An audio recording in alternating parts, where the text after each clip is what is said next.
રાજકોટ મહાનગરપાલિકાની આરોગ્ય શાખા હેઠળ જે ફૂડ શાખા છે એના દ્વારા તમામ લોકમેળાના દિવસના આયોજન પૂર્વે ઉપરાંત દિવસો દરમિયાન જે છે વિવિધ ટીમો દ્વારા જે છે એ તમામ જે ફૂડ બિઝનેસ ઓપરેટર્સ છે તમામને ત્યાં જે છે એ ફૂડની જે ચકાસણી જે છે કરવામાં આવી હતી. મોટાભાગે જોવા જઈએ તો જે લાઈવ ફૂડ જે બની રહ્યા હતા એમાં પણ ખાસ કરીને જોવા જઈએ તો ઢોકળા ઉપરાંત જે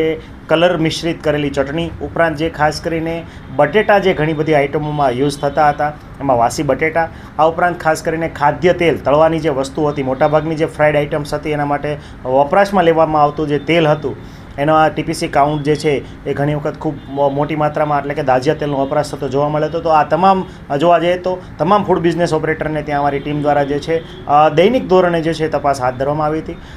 મેળાના દરમિયાનના દિવસો દરમિયાન કુલ જે છે 750 કિલો કરતાં પણ વધારે અખાદ્ય જથ્થો જે છે એ મળી આવતા એનો નાશ છે એ સ્થળ પર જ તે ફૂડ બિઝનેસ ઓપરેટર દ્વારા SWM શાખાના ટીપરવાન દ્વારા કરવામાં આવ્યો હતો. આ ઉપરાંત 40 જેટલા ફૂડ બિઝનેસ ઓપરેટરને હાઇજીન મેન્ટેન કરવા માટે જે છે એ નોટિસ આપવામાં આવી હતી.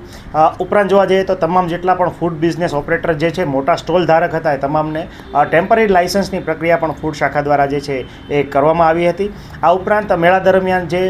સ્ટોલ ઉપરાંતના ઘણી બધી લારીઓ અથવા જે ઠેકા લઈને આવેલા લોકો હતા એમની પણ જે છે ફૂડ શાખા દ્વારા તપાસણી કરવામાં આવી હતી.